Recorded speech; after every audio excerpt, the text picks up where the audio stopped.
Assalamualaikum warahmatullahi wabarakatuh. Perkenalkan, nama saya Eni Lestari, calon guru penggerak angkatan 11 dari SD Negeri Wanajaya 3, Kecamatan Kasokandel, Kabupaten Majalengka. Bersama fasilitator Bapak Winadi dan pengajar praktik Ibu Eis Angreni. Pada kesempatan kali ini, saya akan memaparkan aksi nyata modul 1.4, menyebarkan pemahaman budaya positif di sekolah. Sebelum melakukan kegiatan diseminasi positif, peserta mengisi daftar hadir terlebih dahulu.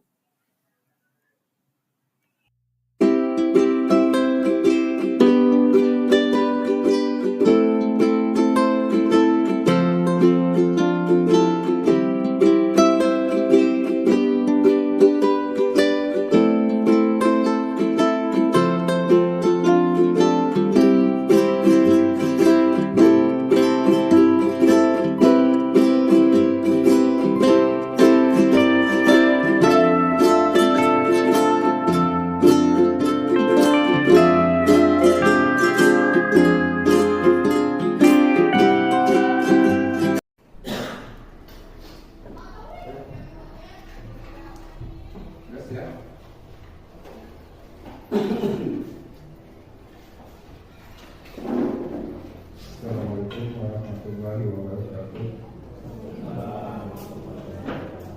Alhamdulillahirabbil alamin. Wassalatu wassalamu ala asyrofil anbiya'i wa ala alihi wa sahbihi ajma'in. Amma ba'du. Alhamdulillah, kita panjatkan kepada Allah Subhanahu wa taala yang mana telah memberikan berbagai kenikmatan kepada kita, terutama kenikmatan iman, Islam, dan kesehatan. Yang tak terasa, kenikmatan kesehatan yang sering kita rasakan. Pada momen ini kita bisa kumpul di tempat yang berbahagia ini, ya. Ini merupakan kesehatan yang tiada hingganya. Dan tak lupa kita semoga Allah melimpahkan rahmat dan salam kepada junjungan Nabi besar kita, yaitu Nabi Muhammad SAW, beserta keluarganya, para sahabatnya, serta kita sebagai umatnya. Mudah-mudahan mendapatkan syafaat di yaumil akhir. Amin ya rabbal alamin. Bapak Ibu semuanya, kita berkumpul di sini yaitu dalam rangka salah satu kegiatan guru penggerak, yaitu diantaranya akan memaparkan atas sebuah paparan mengenai diseminasi budaya positif. Nah, di sini yang menyangkut hal positif itu banyak, seperti disiplin positif, budaya positif. Nah, itu dalam materi diseminasi budaya positif ini, mari kita istilahnya nanti kita simak dari narasumber kita, ya, yaitu Bu Eni Lestari sebagai narasumber. Nah, kita sebagai guru atau peserta, kita simak baik-baik apa sih yang dinamakan diseminisasi budaya positif itu, ya.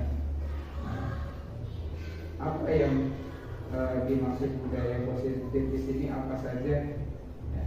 Nah, nanti kita bisa nyaring atau menyadap dari budaya positif itu, baru kita terapkan di kelas, di lingkungan kita.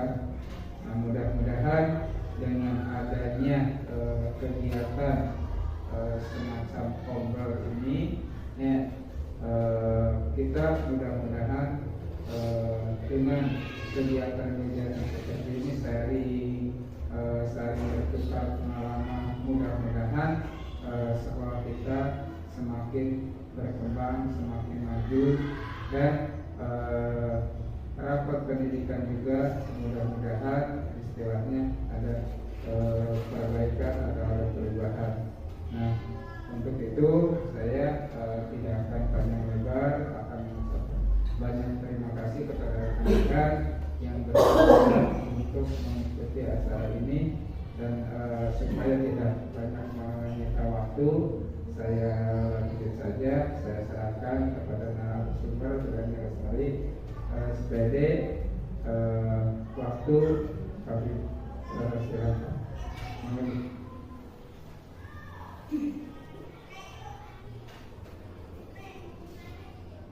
Assalamualaikum warahmatullahi wabarakatuh.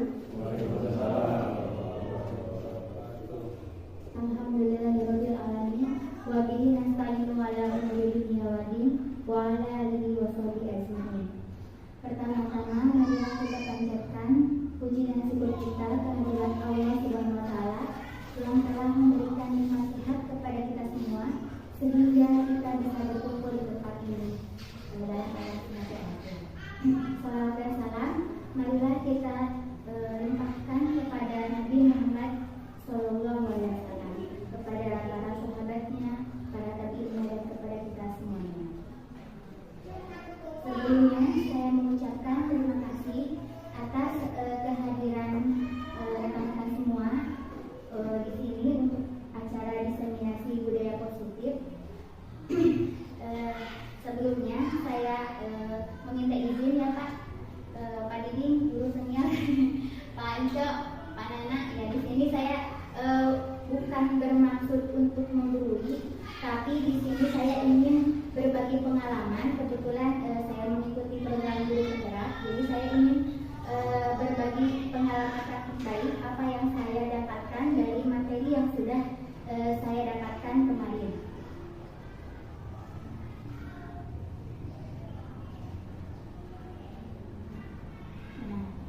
Selamat datang Bapak Ibu guru hebat. Mari belajar bersama, berkolaborasi, saling mendukung demi mewujudkan disiplin positif di sekolah kita tercinta. Sebelumnya, supaya lebih fresh, kan ini namanya juga diseminasi positif ya. Jadi kita ciptakan dulu lingkungan yang positif, saling berhadapan. Pak Mual dengan Bu Un, Uno dengan Ibu Risma, Pak Nana dengan Pak Anco, Bapak.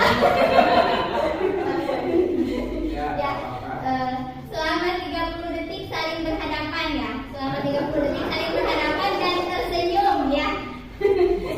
Biar tidak terlalu serius, tidak terlalu tegang ya. Jadi selama 30 detik, ayo berhadapan dulu. Ya, terima kasih ya. Kita mulai dari konsep inti dari budaya positif ini.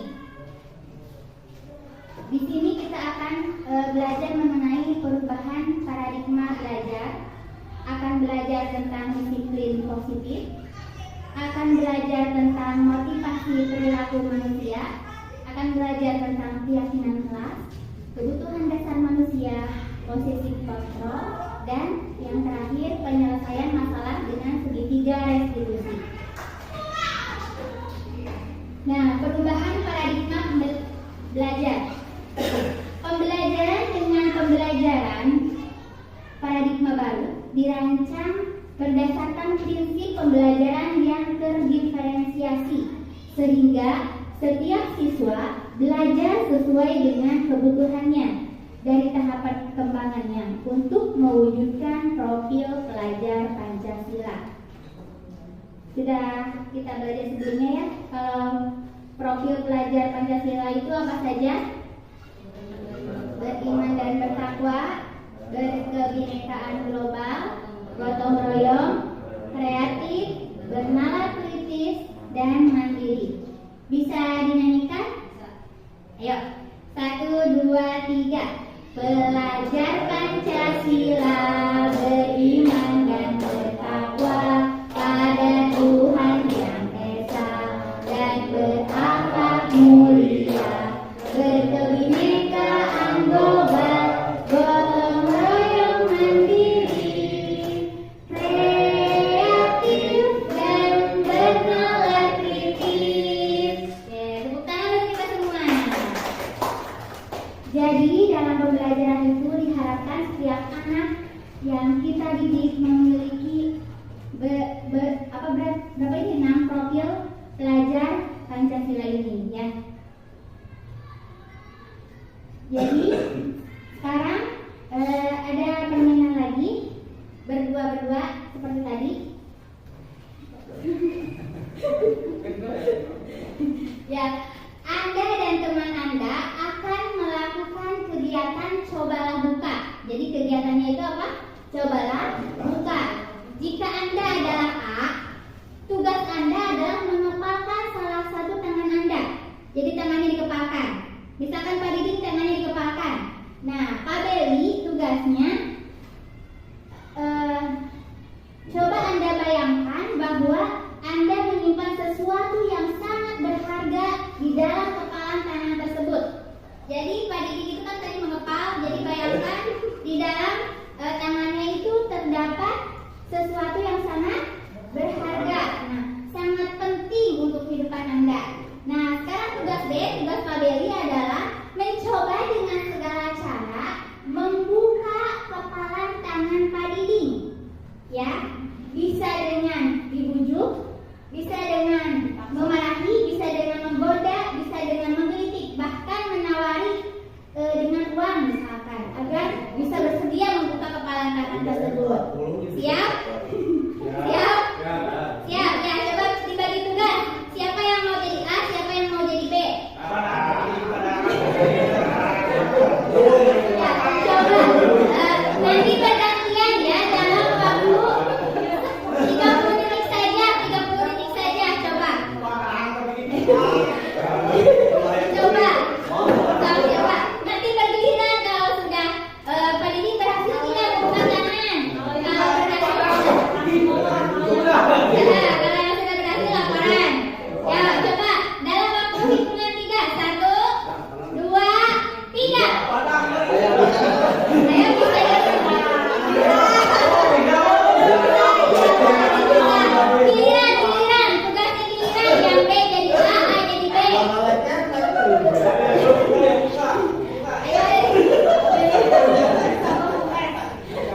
Bisa dengan berbagai cara ya.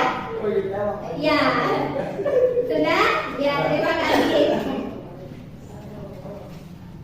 Nah, apakah Anda atau B membuka kepalan tangan Anda?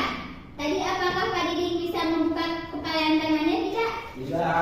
Mengapa? Apa alasannya? B membuka kepalan tangan. Pak Diding kenapa membuka kepalan tangannya? Diletek ya, dari dibujuk ya.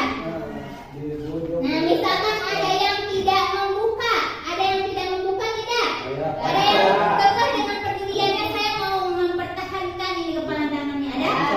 Ya, betul ya. Kenapa? Tetap menutup kepalan tangan. Kenapa? Karena kurang rujukannya. Kurang rujukannya. Nah, rujukannya kurang kuat. Ya, seperti itu. Dalam kegiatan ini sesungguhnya siapa yang memegang kendali atau kontrol untuk membuka atau menutup kepalan tangan? Siapa sebenarnya? Diri sendiri. Ya, benar. Diri sendiri. Jadi diri sendiri sesungguhnya yang bisa menentukan, memegang kendali apakah mau membuka kepalan tangan tersebut ataukah tetap menutupnya. Ya, seperti itu. Nah, dari kegiatan tersebut kita bisa menarik kesimpulan bahwa kita tidak bisa memegang kendali kehendak orang lain. Kalaupun dibuka, pasti ada sesuatu alasan. Misal, karena takut atau karena bujukan. Nah, tadi kan Pak Diding dibujuk padang. Nah, tapi tetap sebenarnya yang memegang kendali itu adalah diri sendiri.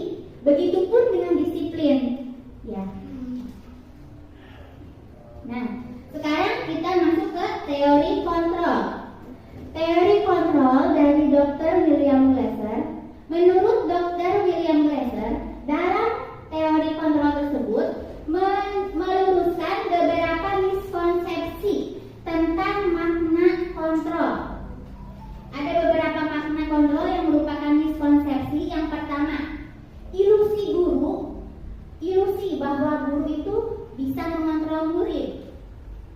Jadi, ilusi juga bahwa semua penguatan positif efektif dan bermanfaat. Ilusi juga bahwa kritik dan membuat orang merasa bersalah dapat menguatkan karakter. Ilusi juga bahwa orang dewasa memiliki hak untuk memaksa. Nah, di sini kita akan mengenal tentang disiplin positif. Yang pertama disiplin. Disiplin itu apa? Menurut Kamus Besar Bahasa Indonesia atau KBBI, disiplin adalah ketaatan atau kepatuhan kepada peraturan atau tata tertib. Ya, kalau disiplin positif itu sendiri adalah salah satu penerapan disiplin yang bertujuan untuk menumbuhkan kesadaran serta memberdayakan anak untuk melakukan sesuatu tanpa sogokan, tanpa ancaman maupun hukuman. Jadi kita ingin menerapkan disiplin ke anak, menumbuhkannya melalui kesadaran internal dari diri anak sendiri. Seperti itu.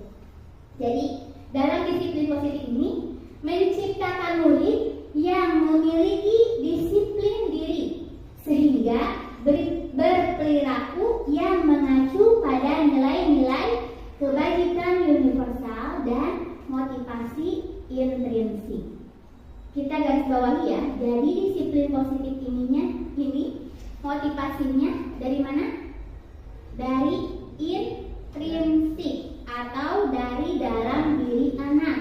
Bukan motivasi ekstrinsik, bukan karena disiplinnya, bukan karena dibujuk, bukan karena disiplin. Anak disiplin karena takut dihukum. Nah, seperti itu kita akan belajar menumbuhkan disiplin anak dari diri anak sendiri, dari dalam dirinya.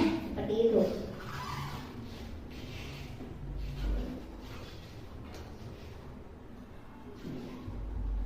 Nah, disiplin positif ini kaitannya dengan pembiasaan perilaku positif. Tujuannya agar siswa bertanggung jawab akan tindakan yang mereka lakukan.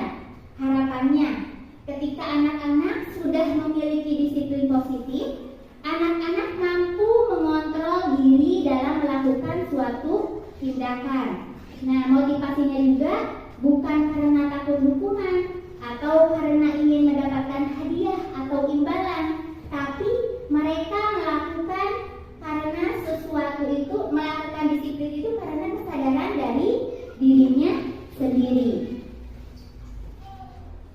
Nah, menurut Ki Hajar Dewantara menyatakan bahwa di mana ada kemerdekaan, disitulah harus ada disiplin yang kuat.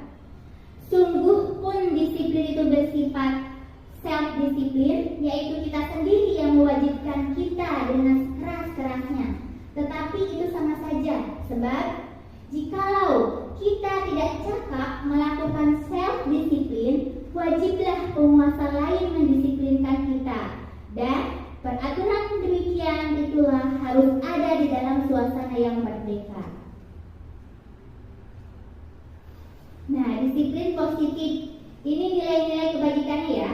Nilai-nilai kebajikan universal berarti nilai-nilai yang disepakati bersama, lepas dari suku bangsa, agama, bahasa maupun latar belakang anaknya tersebut. Nilai-nilai kebajikan universal itu meliputi hal-hal seperti keadilan, tanggung jawab, kejujuran, bersyukur, lurus hati, berprinsip, integritas, kasih sayang, rajin, komitmen, percaya diri, kesabaran, dan masih banyak lagi. Nah, sekarang kita akan belajar tentang motivasi perilaku manusia. Diane Gossen dalam bukunya Restructuring School Disiplin menyatakan 3 motivasi perilaku manusia. Yang pertama, motivasi perilakunya untuk menghindari ketidaknyamanan dan hukuman. Untuk yang kedua, motivasi perilaku manusianya ingin mendapatkan imbalan atau penghargaan dari orang lain. Dan motivasi yang terakhir adalah menghargai diri sendiri dengan nilai-nilai yang dipercayai. Menurut Bapak dan Ibu, yang mana yang ingin kita lakukan sekarang? Motivasi yang ke-1, kedua, atau yang ketiga? Ya, yang ketiga, menghargai diri sendiri dengan nilai-nilai yang dipercayai. Jadi kita melakukan perilaku itu bukan karena tidak nyaman dan karena tidak ingin dihukum. Kita melakukan perilaku karena tidak ingin mendapat imbalan atau mendapatkan penghargaan dari orang lain, tapi kita melakukan suatu tindakan atau perilaku karena kita menghargai diri sendiri dengan nilai-nilai yang dipercayai. Nah, sekarang ini motivasi perilaku manusia. Ada hukuman, ada konsekuensi, dan ada restitusi. Kalau hukuman itu bagaimana? Tidak terencana atau tiba-tiba, bersifat satu arah, berupa sanksi fisik atau psikis. Misalkan ada anak yang kesiangan, panana minta, ayo lari lapangan 5 keliling. Nah, seperti itu adalah hukuman. Kalau konsekuensi bagaimana? Terencana, sikap gurunya selalu memonitor dan muridnya tidak dibuat nyaman. Kalau restitusi, ini bisa menumbuhkan kesadaran dan tanggung jawab untuk perilaku. Nah, fokusnya kalau restitusi itu adalah untuk pemecahan masalah dan efeknya itu untuk jangka panjang. Jadi kalau misalkan hukuman dan konsekuensi itu efeknya itu hanya jangka pendek, jadi hanya hari tak wae gitu. Misalkan anak jerak tidak kesiangan lagi, cuman hari itu aja jeraknya, seperti itu. Nah, sekarang coba lihat beberapa tindakan di sini. Apakah tindakan nomor 1 itu termasuk hukuman atau konsekuensi? Mencatat 100 kali di dalam buku kalimat "Saya tidak akan terlambat lagi karena terlambat sekolah." Ini termasuk hukuman atau konsekuensi? Hukuman. Nah, boleh berpendapat. Nanti kita bahas ya. Yang kedua, lari mengelilingi lapangan basket 2 kali karena terlambat hadir di sekolah. Hukuman atau konsekuensi? Hukuman. Murid diminta untuk push up 15 kali karena tidak menggunakan masker ke sekolah. Hukuman atau konsekuensi? Ada perbedaan, boleh. Nanti kita bahas setelah ini ya. Menggantikan kertas tugas teman yang telah dicoret-coret. Ya, terus memberikan tumpahan air di meja tulis karena tersenggol pada saat belajar. Selanjutnya, murid disuruh untuk mengenakan sepatu seharian di sekolah karena tidak mengenakan sepatu hitam. Yang terakhir, lari mengelilingi lapangan basket 2 kali karena terlambat 10 menit untuk pembelajaran PJOK. Kita cek hasilnya. Nah, yang pertama itu hukuman, yang kedua hukuman, yang ketiga hukuman, yang keempat konsekuensi. Karena apa? Menggantikan kertas tugas teman. Jadi ada yang keempat apa? Yang kelima konsekuensi, yang keenam hukuman, dan yang terakhir konsekuensi. Nah, sekarang kenapa keyakinan kelas bukan peraturan kelas? Ada yang bisa? Kenapa disebut, apa perbedaan keyakinan kelas dan peraturan kelas?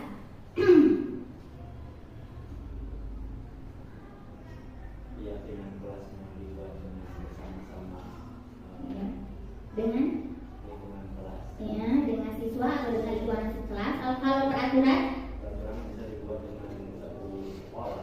Iya, jadi kalau peraturan kelas itu biasanya sudah jadi, sudah ditetapkan oleh guru. Nah, kalau keyakinan kelas itu adanya kesepakatan antara siswa dan guru seperti itu. Nah, itu perbedaannya. Nah, coba sekarang, mengapa kita memiliki peraturan harus menggunakan helm bila mengendarai kendaraan beroda 2? Kenapa? Ya, untuk keselamatan. Tapi kebanyakan ada yang menggunakan helm itu karena apa? Karena takut polisi ya, bisa karena takut polisi, ada yang karena panas ya.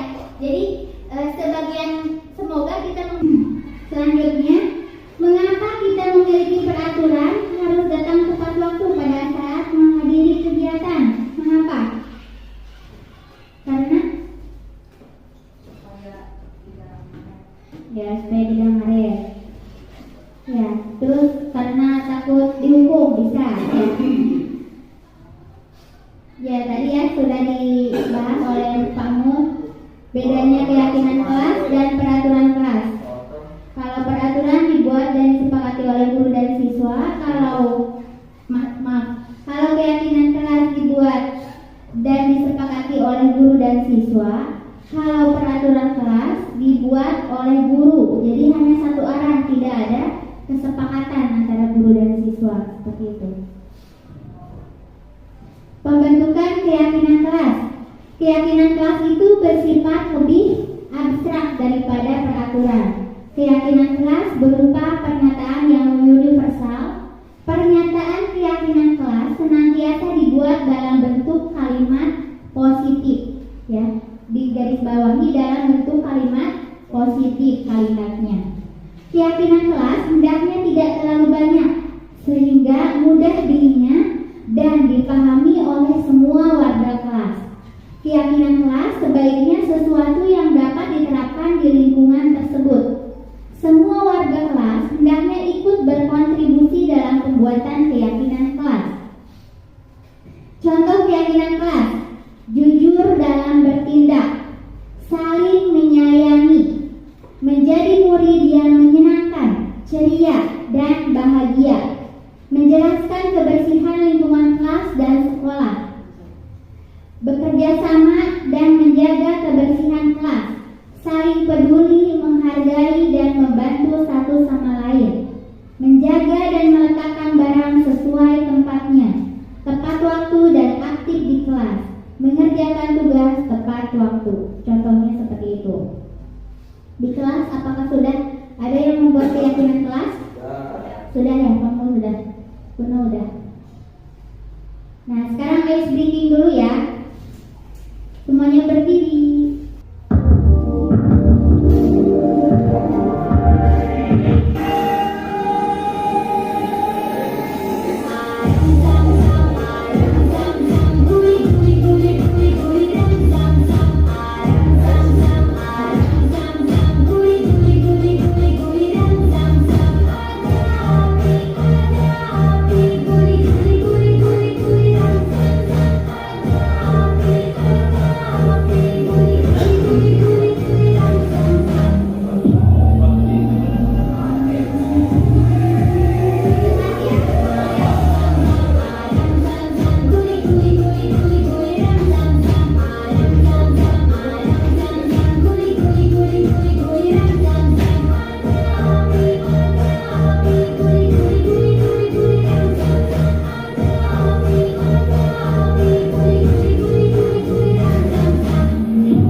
Wah. Ada beberapa kemungkinan jawaban yang dimiliki oleh Bimo. Yang pertama, aku senang main kejar-kejaran dengan ibu guru, seru. Ya. Jadi karena dia ingin dikejar-kejar oleh gurunya, seperti itu. Ibu kejar aku karena ibu guru sayang aku. Jadi dia ingin merasa cari perhatian, seperti itu ya. Yang ketiga, aku hebat kan, bisa bikin ibu guru kejar aku. Jadi ingin ya. Yang keempat, aku bosan belajar, mewarnai terus di dalam kelas. Jadi karena anak merasa bosan, jadi dia melakukan kejadian seperti itu ya. Nah, kita sebagai guru itu ada 5 posisi kontrol. Yang pertama itu sebagai apa? Penghukum. Yang kedua, pembuat rasa bersalah. Yang ketiga sebagai teman. Yang keempat sebagai pemantau. Dan yang terakhir adalah sebagai manajer. Kira-kira Bapak dan Ibu di kelasnya sudah menjalankan posisi kontrol yang mana? Sebagai penghukumkah? Sebagai pembuat rasa bersalahkah? Sebagai teman? Sebagai pemantau? Ataukah sebagai manajer? Sebagai teman. Ada lagi yang lain? Nah, kita akan belajar 5 posisi ini ya. Nah, coba dilihat dulu. Ini ada video.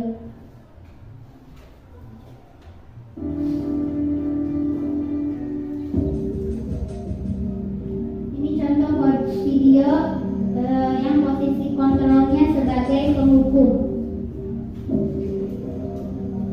Naren, sini kamu. Selamat pagi, Bu. Selalu terlambat. Kamu deh, pasti terlambat.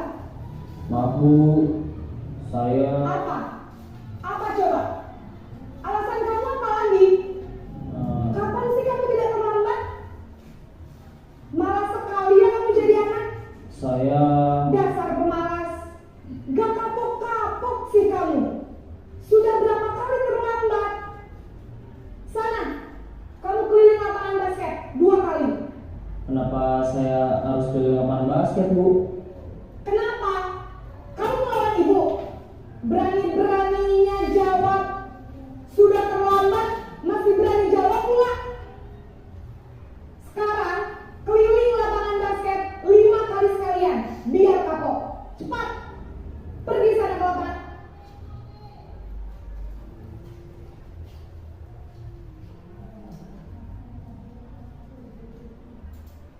Itu yang posisi yang pertama ya, sebagai penghukum.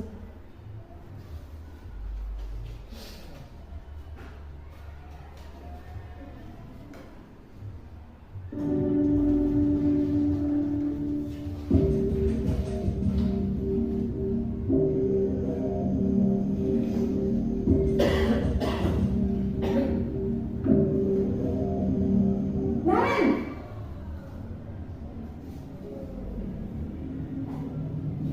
Selamat pagi, Bu. wah, sudah jam berapa ini, Nak? Terlambat lagi ya, sayang. Iya, Bu. Habis ibu saya lupa bangunkan saya, Bu. Kamu malah menyalahkan ibu kamu. Kamu bukannya anak yang larinya paling kencang. Kok terlambat sih? Iya, Bu. Saya memang terlambat bangun tadi. Jadi biarpun saya lari kencang, tetap gak kekejar, Bu. Ya sudah sana. Nanti lain kali larinya lebih kencang lagi ya. Biar gak terlambat lagi. Bikin senang ibu. Demi ibu. Bisa kan? Bisa lah, Bu. Ya sudah sana masuk kelas. Ibu beresin urusan absen kamu. Kamu ini ada-ada saja. Dalam posisi teman, guru berbicara. Ini posisi kontrol sebagai teman.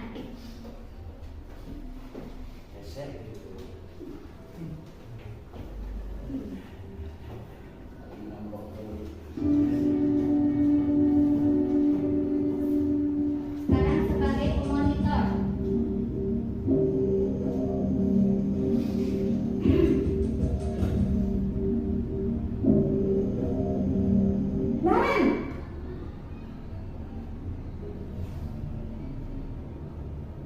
pagi Bu. Naren, apa peraturan sekolah kita tentang jam berapa kita harus masuk sekolah, Nak? Kita harus di sekolah jam 7 Bu. Iya betul, sekarang sudah jam 7.20. Naren sudah tahu konsekuensinya jika terlambat hadir. Paham Bu, saya harus tinggal kelas pas jam istirahat selama 20 menit. Iya benar, konsekuensinya demikian. Jadi nanti jam 9.30 pas istirahat, kamu harus tinggal di kelas, kerjakan.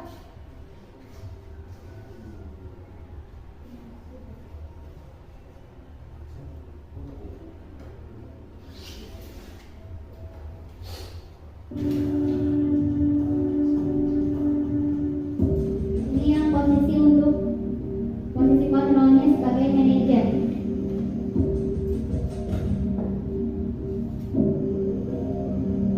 Naren,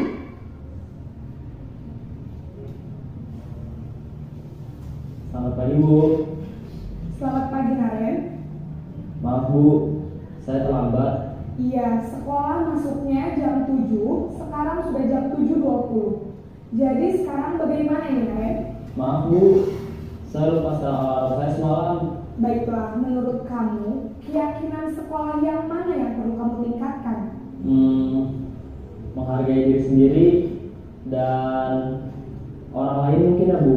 Setuju. Jadi, apakah Naren meyakini prinsip saling menghormati tersebut? Iya Bu, saya meyakininya. Apakah Naren bersedia memperbaiki masalah keterlambatan ini? Bersedia Bu. Bagaimana kamu akan perbaiki masalah keterlambatan ini? Saya akan coba untuk tidak lupa menyetel alarm saya Bu. Baik, kalau Naren lupa menyetel alarm di rumah, ada orang yang kira-kira bisa bantu mengingatkan tidak? Ada Bu, kakak saya, Kak Emma. Ada lagi selain Kak Emma? Selain Kak Emma, ada ibu saya. Baik, jadi yang mengingatkan Naren adalah Kak Emma dan ibu kamu ya? Kira-kira akan mulai set alarm kapan nih Naren? Setelah pulang sekolah, akan segera saya lakukan. Baik, jadi Naren akan setel alarm untuk bangun besok pagi dan akan diingatkan oleh kakak dan ibunda Naren ya. Ada lagi yang mungkin perlu dilakukan Naren agar tidak terlambat bangun lagi? Tidak ada Bu. Baik Naren, terima kasih untuk kerjasama kamu. Sekarang kamu perlu kembali ke kelas untuk belajar. Baik Bu, terima kasih.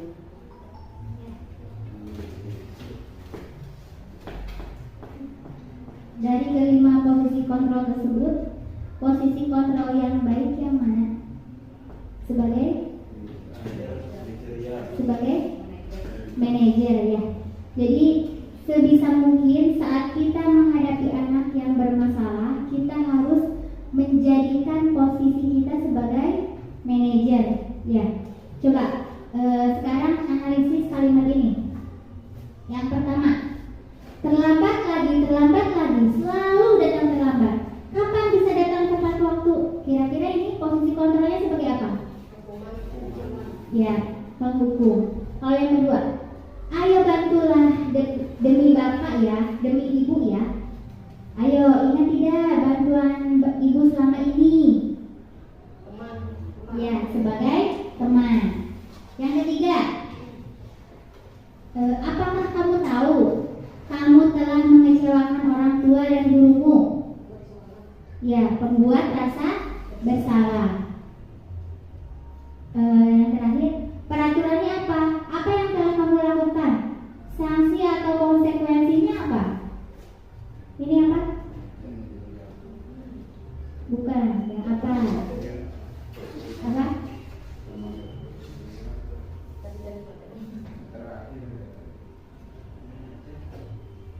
Kalau yang ini apa? Apa yang kami yakini? Kembali ke keyakinan kelas. Jika kamu meyakininya, apakah kamu bersedia memperbaikinya? Ini posisinya sebagai apa? Ya, ini sebagai manajer. Kalau ini sebagai konsekuensi, pemantau. Ya, pemantau. Jadi yang pertama itu sebagai penghukum, yang kedua sebagai teman, yang ketiga pembuat rasa bersalah, yang keempat pemantau, dan yang terakhir manajer. Coba ini, saya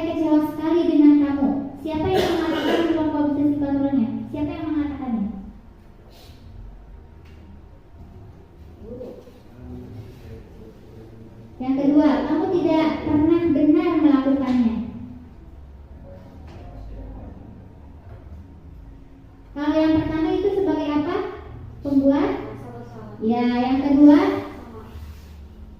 kamu tidak pernah benar melakukannya. Iya. Yang terakhir, yang ketiga, ayolah lakukan demi bapak atau demi ibu. Ya, sebagai teman.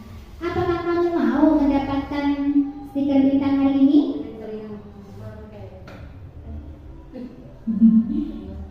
Apa ini?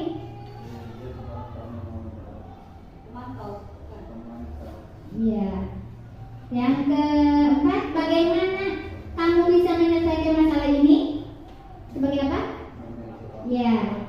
Yang terakhir, kamu selalu yang paling terakhir. Ini sebagai apa? Penghukum. Ya. Yang pertama itu pembuat rasa bersalah. Yang kedua sebagai penghukum. Yang ketiga sebagai teman. Keempat sebagai pemantau. Kelima sebagai manajer. Yang terakhir sebagai penghukum.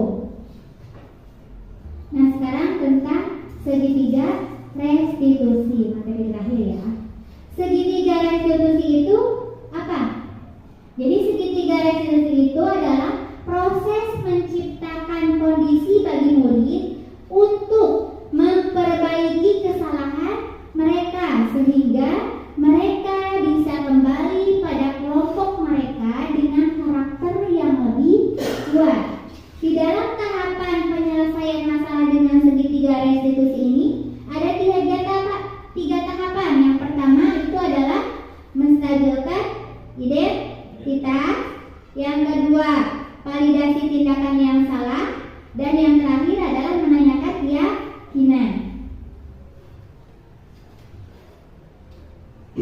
Pada tahap menstabilkan identitas, berdasarkan prinsip bahwa melakukan kesalahan itu merupakan bagian dari proses pembelajaran yang dapat mengubah identitas anak dari individu yang mengalami kegagalan akibat kesalahan menjadi individu yang meraih kesuksesan. Tahap kedua yaitu validasi tindakan yang salah, berdasarkan prinsip bahwa setiap perilaku bermaksud memenuhi kebutuhan tertentu. Guru perlu memahami kebutuhan dasar yang menjadi dasar tindakan anak saat berbuat kesalahan. Dan tahapan yang terakhir adalah menanyakan keyakinan.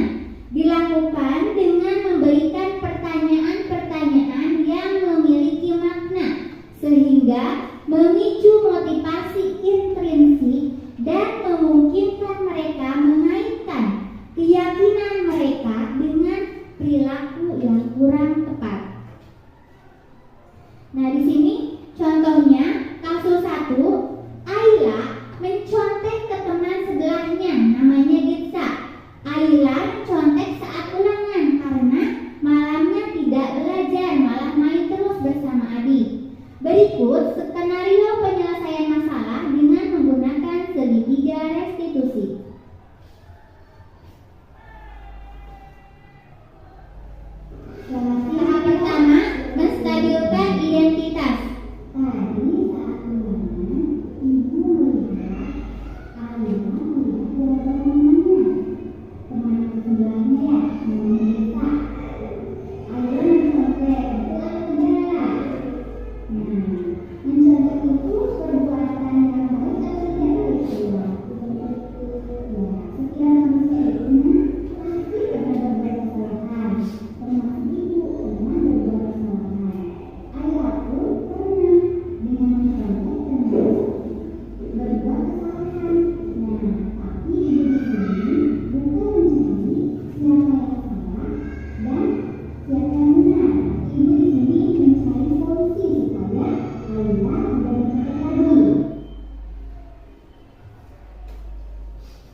Baim berantem dengan Jaki saat pelajaran agama Islam. Karena Baim tidak diterima, diejek nama orang tuanya.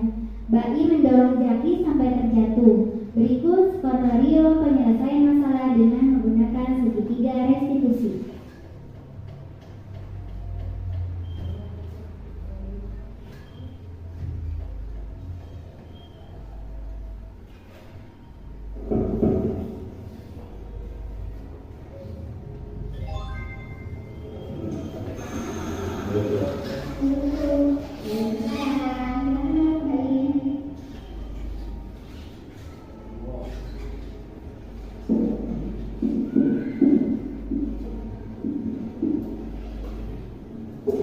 Selamat siang, Mbak Irin.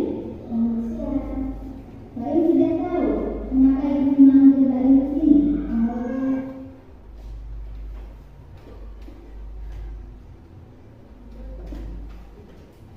Yang kedua, validasi tindakan masalah.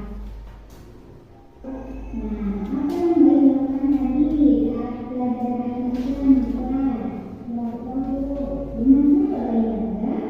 Menggunakan itu dengan Jaki. Apa yang Mbak Irin lakukan? Jaki mengajar sama bapak saya dulu.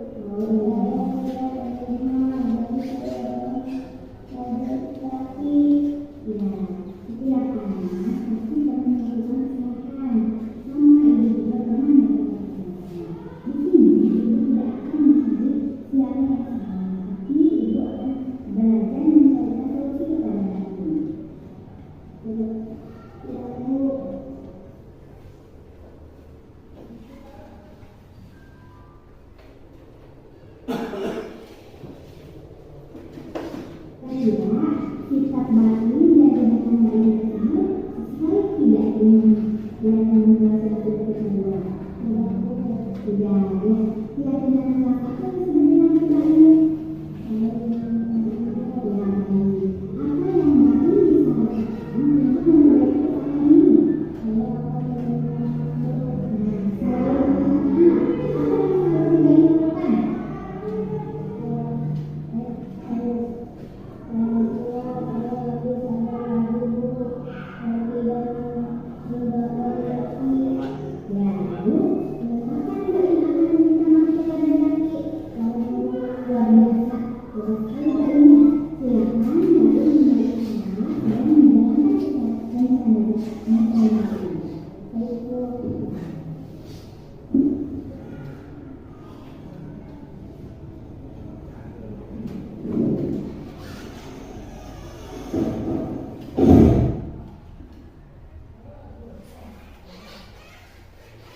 Jadi dalam tadi ya, setelah kita sudah membahas berbagai macam materi, tidak ada anak yang nakal, yang ada hanyalah anak yang kesepian, anak yang tersakiti, anak yang butuh perhatian, anak yang kebingungan, dan anak yang ketakutan. Nah, dalam penerapan program disiplin positif ini, hendaknya guru memiliki standar kepribadian, profesional, dan sosial yang baik, di mana guru mampu merefleksi dirinya dalam posisi kontrol saat ini, bagaimana perjalanan dirinya sebagai among atau manajer yang menuntun murid-muridnya menjadi insan yang mandiri, merdeka, dan bertanggung jawab. Aku seorang guru. Kita adalah seorang guru.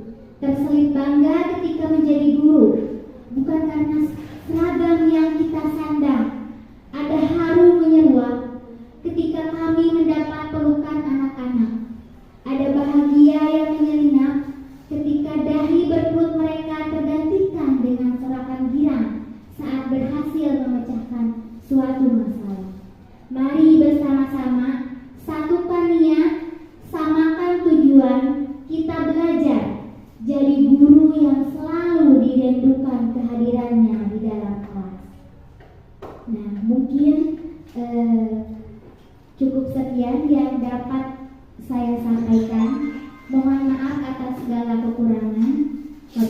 taufiq wal hidayah. Wassalamualaikum warahmatullahi wabarakatuh.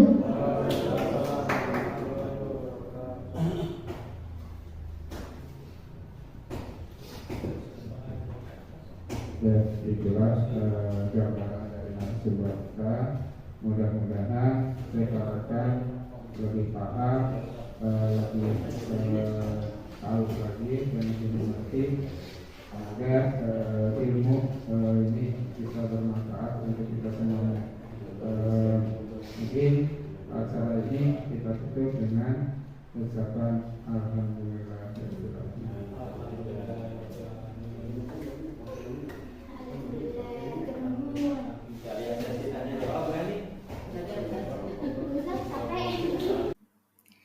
Keberhasilan membangun budaya positif di sekolah hendaknya merupakan kolaborasi bersama antara kepala sekolah, guru, peserta didik, dan seluruh warga sekolah. Sebagai pemimpin pembelajaran, tujuan kita adalah menciptakan peserta didik yang memiliki disiplin diri, sehingga mereka bisa berperilaku dengan mengacu pada nilai-nilai kebajikan universal dan memiliki motivasi intrinsik bukan ekstrinsik. Assalamualaikum warahmatullahi wabarakatuh. Nama saya Uun Maimunah sebagai guru pendidikan agama Islam ingin mengucapkan terima kasih banyak karena sudah memberikan materi diseminasi disiplin positif yaitu di sekolah SDN Wanajaya 3. Mudah-mudahan kami bisa menerapkannya dalam proses pembelajaran kami di sekolah. Terima kasih. Assalamualaikum warahmatullahi wabarakatuh. Nama saya Mulyana. Ingin mengucapkan banyak terima kasih kepada saudara kami Bu Eni yang telah memberikan materi diseminasi positif di sekolah kami. Semoga kami bisa menerapkan penerapan posisi kontrol sebagai manajer, bisa menerapkan menyelesaikan masalah dengan segitiga restitusi, yaitu menstabilkan identitas, validasi tindakan yang salah, menanyakan keyakinan. Terima kasih. Assalamualaikum